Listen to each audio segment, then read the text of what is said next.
जय हिंद बच्चों, कैसे हैं आप सब। तो स्वागत है आप सबका IFA डिफेंस एकेडमी के यूट्यूब चैनल पर। तो हमारी पॉलिटिक्स सीरीज़ के अंदर बच्चों आज हमारी जो नेक्स्ट क्लास होने वाली है ये हमारे देश की जो एक्चुअल पावर हेड है बेसिकली, यानी हमारे देश के जो प्रधानमंत्री है उनके ऊपर मैं एक स्पेशल वीडियो बनाने जा रहा हूँ बेसिकली कि प्राइम मिनिस्टर की पोस्ट को लेकर कई बार बच्चों को बड़े कंफ्यूजिंग चीज़ें रहती है कि प्राइम मिनिस्टर का चुनाव कैसे होता है, प्राइम मिनिस्टर का कोई अलग चुनाव होता है क्या, है ना।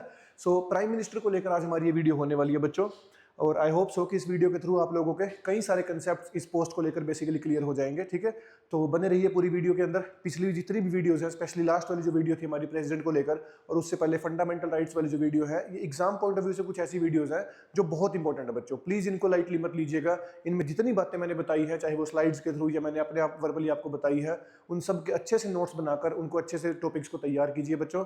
ठीक है, कंप्लीट प्रिपरेशन आपकी यहीं से हो जाएगी भाई। ठीक है, कोई और सोर्स की जरूरत नहीं पड़ने वाली आप लोगों को। ठीक है जी, तो स्टार्ट करते हैं आज की वीडियो को बच्चों। देखिए, हमारा जो सिस्टम है गवर्नमेंट का वो कौन सा है, वो है parliamentary form of government.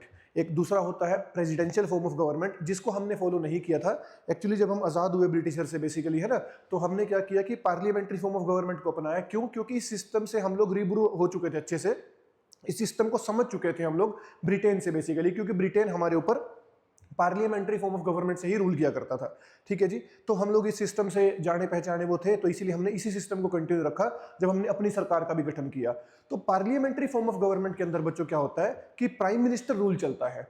Presidential form of government में एक्चुअल जो हेड होता है स्टेट का वो प्रेसिडेंट होता है, but parliamentary form of government में जो एक्चुअल हेड होता है, डी फैक्टो हेड, वो प्राइम मिनिस्टर होता है, जिसके पास सारी पावर्स होती है। और जो नॉमिनल हेड हो जाता है हमारा, फिर वो हो जाता है प्रेसिडेंट बेसिकली। क्लियर है जी। तो हमारे देश के अंदर जो प्रेसिडेंट है वो नॉमिनल हेड है, जिनके नाम पर सारे डिसीजन लिए जाएंगे, सब कुछ होगा, बट जो एक्चुअल डिसीजन मेकर होगा, जिसके पास अल्टीमेट सारी पावर्स हैं, वो प्राइम मिनिस्टर ऑफ इंडिया है बेसिकली, जिसको हम डी फैक्टो हेड बोलते हैं बच्चों। ठीक है, तो क्या क्या होता है प्राइम मिनिस्टर की पोस्ट से रिलेटेड वो सब हम पढ़ेंगे। सबसे पहले कुछ आर्टिकल्स देखिए आप जो रिलेटेड है प्राइम मिनिस्टर ऑफ इंडिया से बेसिकली, तो देखना शुरू करते हैं बच्चों। सबसे पहला आर्टिकल देखिए, वो है आर्टिकल 74। आर्टिकल 74 और 75 तो वैसे भी हम लोग अलग से ही पढ़ लेंगे, चलो इन दो आर्टिकल्स को तो, बट यहाँ भी काफी इंपॉर्टेंट आर्टिकल है ये। वो है council of minister to aid and advise the president basically. ये तो हम जानते हैं कि आर्टिकल 74 के तहत हमारी जो सेंट्रल काउंसिल ऑफ मिनिस्टर होती है वो एडवाइस करती है राष्ट्रपति को, जो भी राष्ट्रपति की सिग्नेचर से काम होने होते हैं बेसिकली। ठीक है जी। अब इस काउंसिल ऑफ मिनिस्टर का यहाँ पे COMS का जो हेड होता है जी, हेड, वो हेड कौन होता है हमारा? Prime minister. Council of minister का जो हेड होता है वो कौन होता है? प्राइम मिनिस्टर, जो एडवाइस करते हैं राष्ट्रपति को, जो भी एक्शन आगे उनको बेसिकली, कोई सिग्नेचर करवाना है, कोई ट्रीटी साइन हुई है, किसी की अपॉइंटमेंट करनी है, कोई डिस्क्वालिफिकेशन करना है, कुछ भी ऐसा है, वो सब यहां से चलता है बेसिकली। ठीक है जी।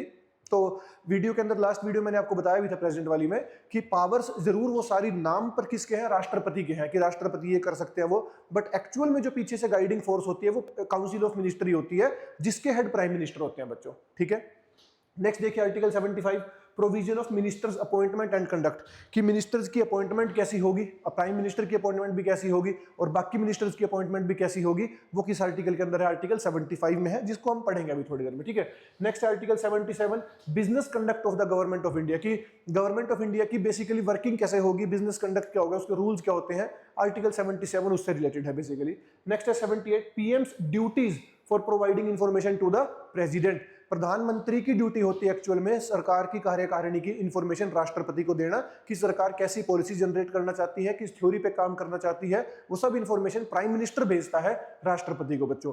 नेक्स्ट है article 88, rights of ministers concerning the houses, तो लोकसभा और राज्यसभा दो हाउस है, वहां पर हमारे मिनिस्टर्स के क्या क्या अधिकार होते हैं, जिसमें प्राइम मिनिस्टर भी आते हैं, तो उनके क्या क्या अधिकार होते हैं उसके बारे में बात होती है आर्टिकल 88 में। तो ये 5 ऐसे आर्टिकल्स हैं बेसिकली बच्चों जो रिलेटेड है किससे? प्राइम मिनिस्टर या प्राइम मिनिस्टर की पोस्ट से या काउंसिल ऑफ मिनिस्टर से बेसिकली, जिसके हेड होते हैं प्राइम मिनिस्टर। ठीक है जी, आगे देखिए बच्चों। नेक्स्ट है अपॉइंटमेंट। सबसे इंपॉर्टेंट चीज यही होती है राष्ट्र इसके प्रधानमंत्री कार्यकाल में समझने वाली। देखिए बच्चों, आप जानते हैं कि हमारे पार्लियामेंट में 2 हाउसेज हैं, लोकसभा और राज्यसभा। चलो इस पे थोड़ी सी बात करके आपको मैं अलग से समझाता हूं, क्लियर हो जाएंगी चीजें आपको, क्योंकि बच्चों को बड़ी कंफ्यूजन ये रहती है कि क्या प्रधानमंत्री के कोई अलग से चुनाव होते हैं क्या, कि भाई प्राइम मिनिस्टर कोई अलग से इलेक्शन से बना जाता है, या प्राइम मिनिस्टर कैसे बना जाता है। तो मैं एक चार्ट बोर्ड के ऊपर आपको सारा समझाता हूं बेसिकली। देखिए जी, हमारे पास हम एक बात जानते हैं कि पार्लियामेंट में हमारे पास सेंटर में 2 हाउसेज हैं, लोकसभा और राज्यसभा, है ना, लोकसभा और राज्यसभा। लोकसभा के लिए बच्चों हमारे देश में क्या होते हैं? डायरेक्ट इलेक्शंस, जिसमें पब्लिक वोट डालती है। ठीक है जी। राज्यसभा के अंदर हमारे यहाँ पे होते हैं इनडायरेक्ट इलेक्शंस प्लस नॉमिनेशन। कुछ जैसे 12 एमपी कैसे आते हैं, नॉमिनेशन से आते हैं भाई, है ना। राज्यसभा की टोटल स्ट्रेंथ कितनी है, 245। 245 में से 12 जो एमपी हैं 12 वो कैसे आते हैं, नॉमिनेशन से। लोकसभा की टोटल स्ट्रेंथ कितनी है, वो है 543। 543 के लिए क्या होता है, डायरेक्ट इलेक्शंस। अब देखिए बच्चों, जो सेंटर की सरकार बनती है हमारी, है ना, हम कहते हैं ना सेंटर में सरकार है, बीजेपी की सरकार है, कांग्रेस की सरकार है, वो सरकार कैसे बनती है, जिस भी पार्टी के 543 में से 272 एमपी जीत जाते हैं, बेसिकली 272 प्लस एमपी जीत जाते हैं जिस भी पार्टी के, उस पार्टी की क्या बन जाती है, सरकार बन जाती है भाई। इज इट क्लियर कि जी सेंटर में उसकी सरकार बन गई है। मान लो किसी के भी नहीं जीतते जी, 250 पे आकर रुक गए, किसी को भी नहीं मिला, फिर कोएलिशन की सरकार बनती है कि एक दो पार्टियां मिलकर बेसिकली क्या बना लेती है, सरकार बना लेती है। क्लियर होगी बात जी। अब देखिए बच्चों, 543 में से जिसके 272 एमपी जीतेंगे वो पार्टी क्या आ गई, मेजोरिटी में आ गई जी, ठीक है। अब सबसे पहला काम यही होता है कि सबसे पहले प्राइम मिनिस्टर की अपॉइंटमेंट होती है, तभी तो प्राइम कहा जाता है, सबसे पहला मिनिस्टर बेसिकली, ठीक है। सबसे पहले उन्हीं की अपॉइंटमेंट होती है। अब कुछ चीजें ध्यान से सुननी है आप लोगों को। देखिए बच्चों, प्राइम मिनिस्टर की अपॉइंटमेंट के लिए एक पर्सन यहां से लोकसभा का क्या बन गया है, एमपी बन गया, एमपी। अभी वो सिर्फ क्या है, एमपी। किस पार्टी के एमपी है, जो पार्टी मेजोरिटी में आई है। अब वो पार्टी प्रेसिडेंट को बताती है बेसिकली कि हमारा लीडर ये एमपी है हमारा, और इसको आप क्या अपॉइंट कर दीजिए, प्रेसिडेंट। तो जो भी उस पार्टी का लीडर होता है ना, जो पार्टी जीत कर आई है, उस पार्टी का जो लीडर होता है, लीडर ऑफ द पार्टी, उसको प्रेसिडेंट क्या अपॉइंट कर देते हैं, प्राइम मिनिस्टर। तो ध्यान रखेंगे, लोकसभा के जो एमपी जीत कर आए हैं, इनमें से ही कोई एक एमपी क्या बन जाएगा, प्राइम मिनिस्टर बन जाएगा। प्राइम मिनिस्टर का स्पेशली कोई अलग से चुनाव नहीं होता बच्चों, वो भी एमपी ही होता है। अभी तक मैंने ये बताया कि वो लोकसभा से है, अभी हम कुछ चीजें और भी डिस्कस करेंगे आगे चल के, ठीक है। तो मैंने क्या कहा कि इन 272 में से मान लो जो किसी के 280 एमपी आ गए, मान लो, है ना, बीजेपी के या कांग्रेस के 280 एमपी आ गए, इनमें से जो ये जो पार्टी है, जो पार्टी का लीडर होगा, तो प्रेसिडेंट उसको क्या अपॉइंट कर देंगे, prime minister. Is it clear. अब मान लीजिए कि पार्टी चाहती है कि हमारा जो लीडर है वो तो राज्यसभा में बैठा है भाई, वो राज्यसभा के अंदर है इस समय, है ना, लोकसभा का चुनाव उन्होंने नहीं लड़ा है, तो क्या हमारा प्राइम मिनिस्टर राज्यसभा से भी बन सकता है? जी हाँ, बिल्कुल। अगर पार्टी ये कहेगी कि हमारा लीडर तो राज्यसभा का ये एमपी है, तो फिर प्रेसिडेंट उस एमपी को अपॉइंट कर देंगे एज प्राइम मिनिस्टर। तो यहां से हमें क्या पता लगा कि लोकसभा का एमपी भी प्राइम मिनिस्टर बन सकता है, राज्यसभा का एमपी भी प्राइम मिनिस्टर बन सकता है। एक और शॉकिंग फैक्ट ये है कि अगर कोई पर्सन ना लोकसभा का एमपी है ना राज्यसभा का एमपी है, वो तब भी प्राइम मिनिस्टर बन सकता है बच्चों। बस कंडीशन ये होती है कि अगले 6 महीने के अंदर उनको किसी एक हाउस का मेंबर बनना पड़ता है, या तो लोकसभा का या तो राज्यसभा का। Is it clear. तो प्रधानमंत्री 3 जगह से आ सकते हैं, लोकसभा से, राज्यसभा से। अगर दोनों में से किसी के मेंबर नहीं है तब भी बन सकते हैं, बट तब 6 महीने के लिए बन सकते हैं। 6 महीने के अंदर अंदर किसी एक हाउस का एमपी बनना पड़ेगा। Is it clear. तो ऐसे होती है प्राइम मिनिस्टर की अपॉइंटमेंट। अभी हमने वो केस पढ़े हैं जिसमें किसी एक पार्टी को मेजोरिटी मिल चुकी है। आर यू गेटिंग पॉइंट भाई। हाँ जी, एक पार्टी को 272 चाहिए था, 280 मिले हुए, तो मेजोरिटी है इनके पास, तो डायरेक्टली प्राइम मिनिस्टर की अपॉइंटमेंट हो जाएगी। इसमें क्या राष्ट्रपति अपनी मर्जी से किसी को बना सकते हैं? जी नहीं, पार्टी के लीडर को ही अपॉइंट करेंगे प्रेसिडेंट एज प्राइम मिनिस्टर, अपनी मर्जी से किसी को अपॉइंट नहीं कर सकते हैं। हम देखते हैं वो केस कि कब हमारा राष्ट्रपति अपनी मर्जी से किसी को प्राइम मिनिस्टर अपॉइंट कर सकता है। सो देखिए बच्चों, मान लीजिए इलेक्शन हुआ लोकसभा का और किसी एक पार्टी को 250 एमपी मिले हैं और बाकियों के इनसे कम है, किसी के 240 है, किसी के मान लो आगे 20-30 है, इस तरीके से है। अब ये जो 250 एमपी वाली पार्टी है, ये लार्जेस्ट पार्टी हो गई, बेसिकली लार्जेस्ट पार्टी हो गई ना, ये सबसे ज्यादा सीट जीत कर आए हैं। तो इस पार्टी में से किसी एक पर्सन को प्रेसिडेंट अपनी मर्जी से प्राइम मिनिस्टर अपॉइंट कर सकते हैं। इस केस में पार्टी की मर्जी चले ये जरूरी नहीं होता है, पर प्रेसिडेंट कंफ्लिक्ट में ना पड़ते हुए बेसिकली पार्टी के लीडर को ही अपॉइंट कर देते हैं, जिसकी अध्यक्षता में पार्टी ने चुनाव लड़ा होता है। बट ये जरूरी नहीं है, ये कंपल्सरी नहीं है प्रेसिडेंट के ऊपर। राष्ट्रपति चाहे तो अपनी मर्जी से भी किसी भी एक एमपी को अपॉइंट कर सकते हैं as prime minister of the largest winning party. अब इसका क्या होगा, अब इनको 1 महीने का टाइम दिया जाएगा फ्लोर टेस्ट के लिए। 1 महीने के बाद बच्चों फ्लोर टेस्ट होता है, जिसमें इस पार्टी को अपनी मेजोरिटी साबित करनी होती है कि हमने बाकी पार्टियों के साथ अलायंस मिलाकर और 272 का आंकड़ा टच कर लिया है। अब अगर 272 एमपी इनकी पार्टी के सपोर्ट में ये काउंट करवा देते हैं, बेसिकली जिस दिन इनको अपना कॉन्फिडेंस साबित करना होता है, फ्लोर पे मेजोरिटी साबित करनी होती है, एब्सोल्यूट मेजोरिटी, तो इनकी सरकार बन जाती है। अगर नहीं साबित कर पाए तो री इलेक्शन तक की कंडीशंस भी आ सकती है बच्चों। जनरली हमारे यहाँ ऐसा नहीं होता है, अलायंस हो ही जाते हैं बेसिकली, है ना, और सरकारें बन जाती है बच्चों, क्योंकि री इलेक्शन भारत में तो महाभारत है, इतना आसान थोड़ी है भारत का चुनाव करवाना, दुनिया की लार्जेस्ट डेमोक्रेसी है भारत बच्चों, ठीक है। चलिए जी, तो यहां से आई थिंक आपको समझ में आ गया होगा कि कब राष्ट्रपति की मर्जी से अपॉइंटमेंट होगी और कब राष्ट्रपति से बिना मतलब राष्ट्रपति के ऊपर कंपल्शन नहीं होगी तो तब अपॉइंटमेंट होगी। I hope so this is clear. Clear होगी बात जी। तो दो केस मैंने आपको बता दिए, इसमें से आपको समझ में आ जाना चाहिए इतनी बात। तो चलिए वापिस हम स्लाइड्स पे एक बार इसको देख लेते हैं। देखिए, the prime minister shall be appointed, the prime minister shall be appointed by the president. Appointment तो करेगा कौन? प्रेसिडेंट। अपॉइंटमेंट ऑफ पीएम कैसे है? No specific procedure in the constitution, by convention the leader of the majority party is appointed PM. कोई specific provision नहीं है, but leader of the party को क्या अपॉइंट कर दिया जाता है? Prime minister. डिस्क्रिशन किस केस में है? इन केस ऑफ नो मेजोरिटी। अगर किसी पार्टी को मेजोरिटी नहीं मिली है तो राष्ट्रपति का डिस्क्रिशन है। If no clear majority the president may use personal discretion to appoint PM. The PM must secure a vote of confidence within a month. जिसको उन्होंने अपॉइंट किया है, भाई किसी को मेजोरिटी नहीं मिली थी, 272 चाहिए था, 250 मिल गया था, 272 नहीं आ पाया, तो तब राष्ट्रपति अपनी मर्जी से किसी को अपॉइंट कर सकते हैं प्राइम मिनिस्टर, पर उस प्राइम मिनिस्टर को फिर या उनकी पार्टी को 1 महीने के अंदर अंदर फ्लोर टेस्ट में पास होना पड़ेगा और 272 एमपीज का सपोर्ट दिखाना पड़ेगा। क्लियर होगी बात। अब अगर यहां पर आप ये सोच रहे हैं कि इनके पास भाई ऊपर के जो 22 एमपी है वो तो नहीं थे, तो क्या वो इनकी पार्टी में शामिल होंगे? देखिए, ये जरूरी नहीं है पार्टी में शामिल होंगे, तब तो आपको एंटी डिफेक्शन का डर भी लगेगा, डिफेक्शन लग जाएगा उनके ऊपर। वो अपना सपोर्ट दे देंगे कि हां, जब वोटिंग की बारी आएगी तो हम बीजेपी को सपोर्ट कर रहे हैं जी, या हम कांग्रेस को सपोर्ट कर रहे हैं। क्लियर। डेथ ऑफ पीएम के केस में क्या होता है भाई? In case of sudden death and no successor, अगर आगे कोई सक्सेसर नहीं है बेसिकली पीएम की कुर्सी का दावेदार, तो the president uses individual judgement to appoint a successor.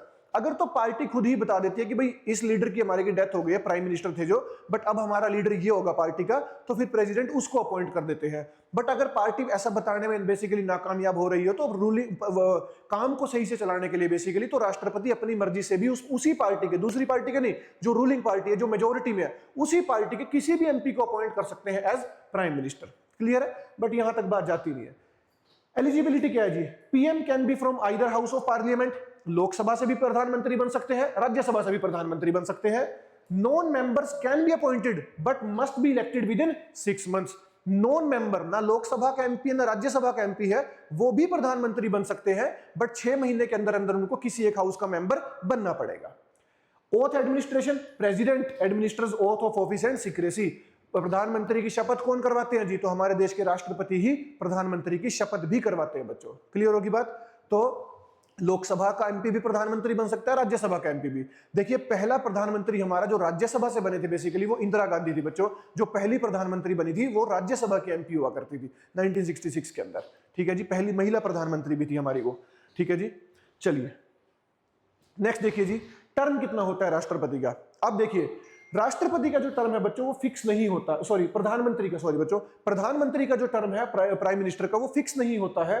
Holds office during the pleasure of the president. इसका मतलब क्या है? जब तक उनकी पार्टी के पास मेजोरिटी है लोकसभा में, तब तक ही तो वो प्राइम मिनिस्टर है।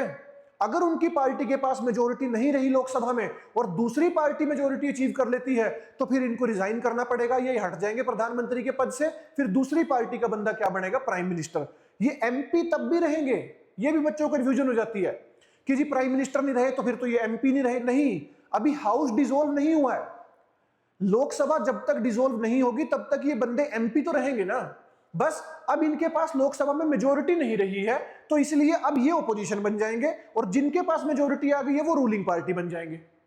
क्लियर होगी बात। तो एमपी रहेंगे ये, ऐसा नहीं कि एमपी भी नहीं रहेंगे भाई। ठीक है जी, जब तक लोकसभा के 5 साल पूरे ना हो जाए, या फिर ऐसा हो कि भाई इनकी तो मेजोरिटी चली गई जो अभी रूलिंग में है और दूसरे भी मेजोरिटी अचीव नहीं कर पा रहे हैं, तो फिर क्या हुआ कि 272 एमपी किसी के भी नहीं हो पा रहे हैं, तब राष्ट्रपति हमारे लोकसभा को डिसॉल्व कर देंगे और फिर री इलेक्शन होगा। क्लियर होगी बात। चलिए आगे, अब पावर एंड फंक्शन देखते हैं प्रधानमंत्री के। सबसे पहले तो रिकमेंड्स मिनिस्ट्रियल अपॉइंटमेंट्स। देखिए यहां एक बात बता देता हूं आप लोगों को, अभी तो मैंने आपको यह बताया था कि जो पार्टी मेजोरिटी में आ जाती है उसका जो लीडर है तो राष्ट्रपति उसको क्या अपॉइंट कर देते हैं एज प्रधानमंत्री या प्राइम मिनिस्टर। अब बाकी मिनिस्टर्स की अपॉइंटमेंट कैसे होती है कि कौन बनेगा home minister, finance minister, defence, education, है ना। सो अब देखिए जी, पार्टी का लीडर क्या बन गया? प्रधानमंत्री। किसने अपॉइंट किया? राष्ट्रपति ने। अब ये जो पर्सन प्रधानमंत्री बना है, प्राइम मिनिस्टर बना है, अब ये बताएगा प्रेसिडेंट को कि किसको कौन सा मिनिस्टर बनाना है। कि जैसे अभी मौजूदा हम बात करें कि जी अमित शाह को बनाइए होम मिनिस्टर, राजनाथ सिंह को बनाइए डिफेंस मिनिस्टर, निर्मला सीतारमण जी को बनाइए फाइनेंस मिनिस्टर, इस तरीके से। तो ये पीएम डिसाइड करता है कि कौन सा एमपी कौन सा मिनिस्टर बनेगा। अब देखिए यहां पर भी वो बात स्पष्ट रखिएगा, अगर प्रधानमंत्री किसी भी हाउस से बन सकता है, लोकसभा से और राज्यसभा से, तो कोई भी मिनिस्टर किसी भी हाउस से मिनिस्टर बन सकता है, कोई भी एमपी। ये जरूरी नहीं है कि सारे मिनिस्टर लोकसभा से ही होंगे, राज्यसभा के एमपी को भी मिनिस्टर बनाया जा सकता है भाई। क्लियर होगी बात? तो ये अपॉइंटमेंट की करेगा तो कौन? प्रेसिडेंट। बट प्रेसिडेंट अपनी मर्जी से एक भी मिनिस्टर अपॉइंट नहीं करेगा, ये क्लियरली किसकी मर्जी चलने वाली है? प्राइम मिनिस्टर की। Is it clear? तो आगे देखिए, एलोकेट्स, रीशफल्स पोर्टफोलियोज। प्रधानमंत्री जब चाहे, पोर्टफोलियोज मतलब मिनिस्ट्रीज का डिवीजन, प्रधानमंत्री जब चाहे तब मिनिस्ट्रीज चेंज कर सकता है। कि अगर कोई पर्सन किसी स्पेसिफिक मिनिस्ट्री में अच्छा काम नहीं कर रहा है या कर भी रहा है बट उससे बेहतर कोई कर सकता है, तो फिर प्रधानमंत्री मिनिस्टर चेंज कर सकते हैं टर्म के बीच में ही। ये मत दिमाग में बिठाइएगा कि अगर कोई पर्सन 5 साल के लिए एमपी बन गया है और वो अब मिनिस्टर बन गया है तो वो 5 साल मिनिस्टर भी रहेगा। नहीं, हो सकता है महीने बाद, 6 महीने बाद, साल बाद उसको हटा दिया जाए और उसकी जगह वो मिनिस्ट्री किसी और को दे दी जाए। Is it clear? ये फिक्स नहीं होती है मिनिस्ट्रियल पोस्ट बच्चों, ये ध्यान रखिएगा बात। Can ask a minister to resign और advise dismissal.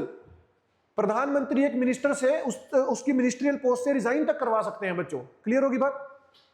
Presides over council of minister meetings. देखिए काउंसिल ऑफ मिनिस्टर का हेड कौन होता है भाई? Prime minister.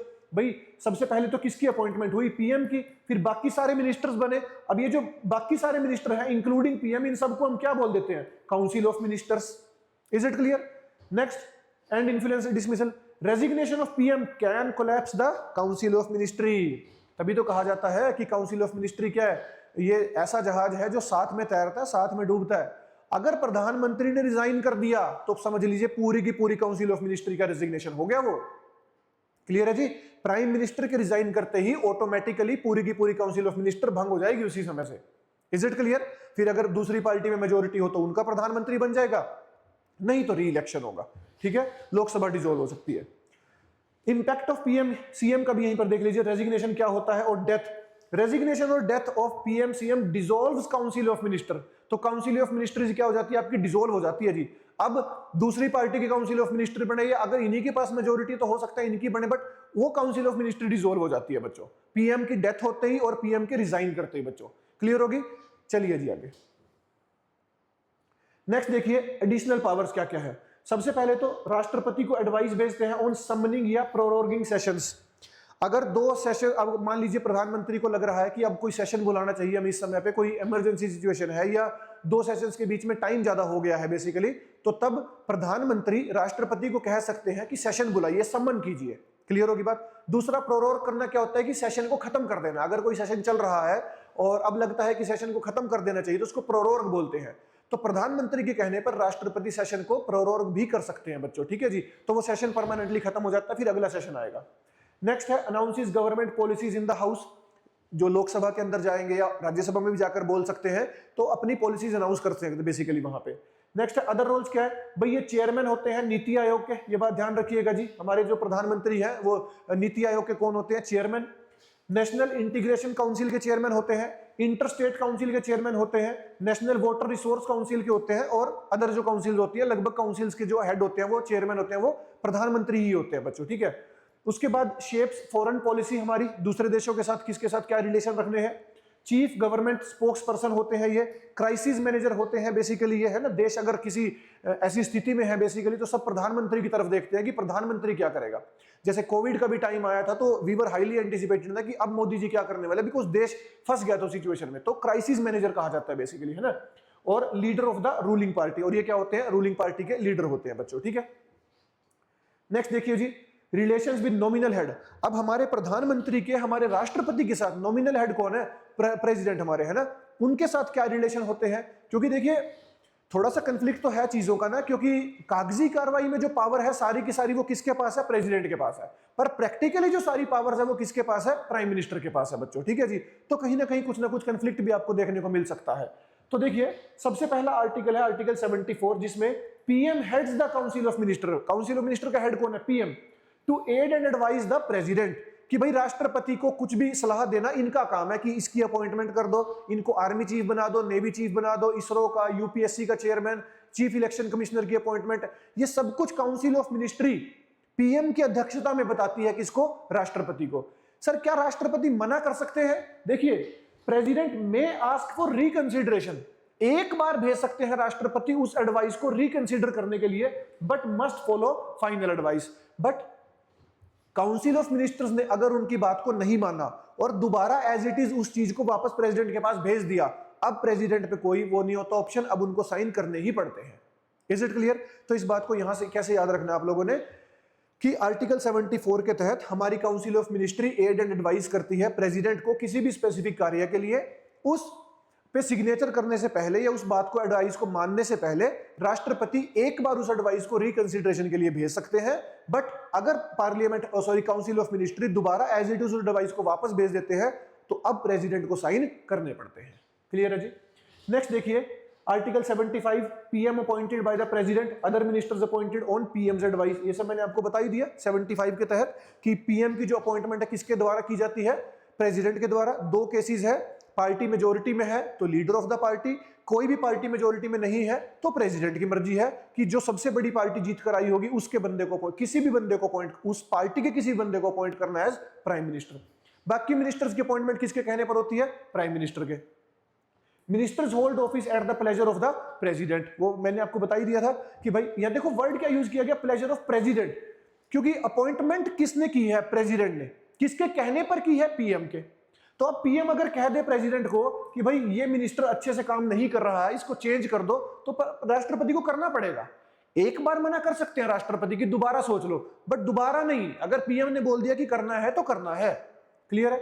नेक्स्ट देखिए, council of minister is collectively responsible to the Lok Sabha. Majority है तो सबके पास है इकट्ठे में, तो ये सेफ है। मेजोरिटी नहीं है तो काउंसिल ऑफ मिनिस्ट्री गई, फिर इनको रिजाइन करना पड़ेगा, दूसरी पार्टी मेजोरिटी में आ जाएगी। ठीक है जी, इकट्ठे बेसिकली चलते हैं ये लोग, कलेक्टिवली रिस्पॉन्सिबल है। एक इंडिविजुअल मिनिस्टर की रिस्पॉन्सिबिलिटी नहीं है कि प्राइम मिनिस्टर को अपनी कोई चीज साबित करनी है। जब भी कोई मेजोरिटी साबित करनी है तो पूरी काउंसिल ऑफ मिनिस्ट्री को साबित करनी है। वो अगर कोई सी बिल के ऊपर बेसिकली कोई चैलेंज हो जाता है, कोर्ट के अंदर कुछ हो जाता है, वो बिल कोई इलीगल पाया जाता है, तो तब भी पूरी काउंसिल ऑफ मिनिस्ट्री रिस्पॉन्सिबल होती है। इकलौता मिनिस्टर हमारे यहाँ रिस्पॉन्सिबल नहीं होता बच्चों। ठीक है, फिर आर्टिकल 78 देखिए, पीएम्स ड्यूटीज इंक्लूड, 78 में कुछ ड्यूटीज हैं क्या?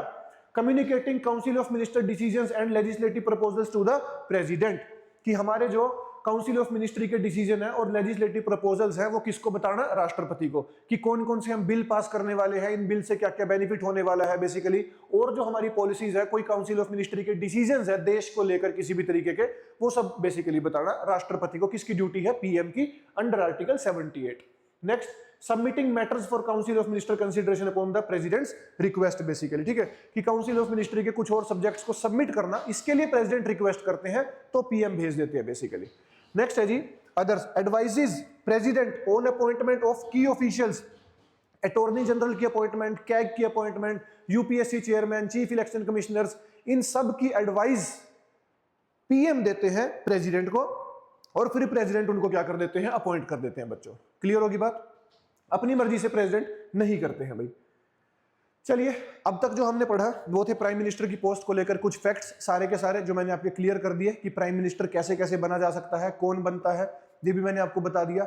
मिनिमम एज प्रधानमंत्री बनने के लिए, हाँ जी, क्या होनी चाहिए? लोकसभा का एमपी बनने के लिए मिनिमम एज कितनी है? 25 ईयर्स। तो अगर लोकसभा का एमपी कोई 25 साल में बन जाता है और वो उस पार्टी का लीडर होता है तो 25 साल का पर्सन भी प्रधानमंत्री बन सकता है देश का। क्लियर होगी बात जी? चलिए आगे, अगर वो राज्यसभा से आएंगे तो फिर 30 साल एज है। तो अब ये ना कुछ वो है बेसिकली स्टेटमेंट्स है जो प्राइम मिनिस्टर के रोल को लेकर दी गई है बड़े बड़े स्कॉलर्स के द्वारा। तो देख लेते हैं, कहीं ना कहीं किसी एग्जाम में आ सकती है कि प्राइम मिनिस्टर को लेकर यह स्टेटमेंट किस स्कॉलर ने दी है बच्चों। ठीक है, सो देखिए सर विलियम वर्नर हार्कोट ने क्या कहा था, PM as a moon among lesser stars. Basically PM क्या जी, एक चांद है बाकी स्टार्स के बीच में, ठीक है। आइवर जेनिंग्स ने क्या कहा, PM is the sun around which the planet revolve. ये एक अच्छी स्टेटमेंट है कि राष्ट्रपति वो सूर्य है, जैसे हमारे सोलर सिस्टम में क्या है कि सबसे बड़ी शक्ति क्या है, सूर्य, जिसके चारों तरफ सारे प्लैनेट्स घूमते हैं। सेम ऐसे ही हमारा प्रधानमंत्री है जिसके चारों तरफ बाकी सारे मिनिस्टर्स घूमते हैं। फिर Lord Morley, PM is primus inter Paris at the key stone of the cabinet arch. भाई सबसे इंपॉर्टेंट पत्थर उस पूरी कैबिनेट आर्चरी का वो कौन है, वो प्रधानमंत्री है। वो निकला तो पूरी काउंसिल ऑफ मिनिस्ट्री ढह जाएगी। Herbert Morrison, PM is primus inter pares with a stronger role. सबसे पर्सन, ये प्राइमस इंटर, इसका स्पेयर्स का मतलब होता है कि सबसे इंपॉर्टेंट पर्सन है बट रोल बहुत स्ट्रॉन्गर है बेसिकली प्रधानमंत्री का बाकी सबके मुकाबले।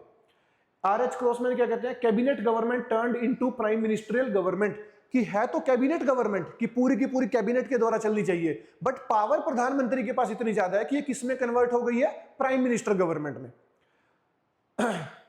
हम्फ्री बर्करले क्या कहते हैं भाई, PM holds super ministerial powers risking democracy, कि इनके पास सुपर मिनिस्ट्रियल पावर्स है सबसे ज्यादा, और ये डेमोक्रेसी के लिए खतरा भी किसी एक पर्सन के पास इतनी पावर्स का होना। डॉक्टर भीमराव अम्बेडकर क्या कहते हैं, PM's role surpasses the president akin to US president, कि यूएस प्रेसिडेंट के पास जितनी पावर है पीएम का रोल उससे भी हमारे यहाँ पर काफी ज्यादा बढ़ गया, बेसिकली पावर्स उनसे भी काफी ज्यादा बढ़ गया बच्चों, ठीक है जी। तो ये कुछ स्टेटमेंट्स हैं, प्लीज ध्यान से इनको पढ़ लीजिएगा एक बार, एग्जाम पॉइंट ऑफ व्यू से कहीं से भी कैसे भी फैक्चुअल क्वेश्चन पूछे जा सकते हैं बच्चों, ठीक है जी। इसीलिए ऐसे फैक्ट्स भी मैं आप लोगों के लेके जाता हूँ। तो ये थे प्राइम मिनिस्टर ऑफ इंडिया को लेकर सारे आपके कंसेप्ट क्लियर है, आई थिंक हो गई होगी इस वीडियो के अंदर से, जितने फैक्चुअल मैंने आपको चीजें बताई हैं, ठीक है जी। तो इसी के साथ आज की वीडियो को यहाँ खत्म करते हैं बच्चों, नेक्स्ट वीडियो जल्दी आपके सामने होगी, तब तक के लिए मेहनत कीजिए, पढ़ते रहिए, अपने सपनों का ड्रीम को अपने पूरा करने के लिए दिन रात मेहनत कीजिए बच्चों, ठीक है जी। जय हिंद, जय भारत।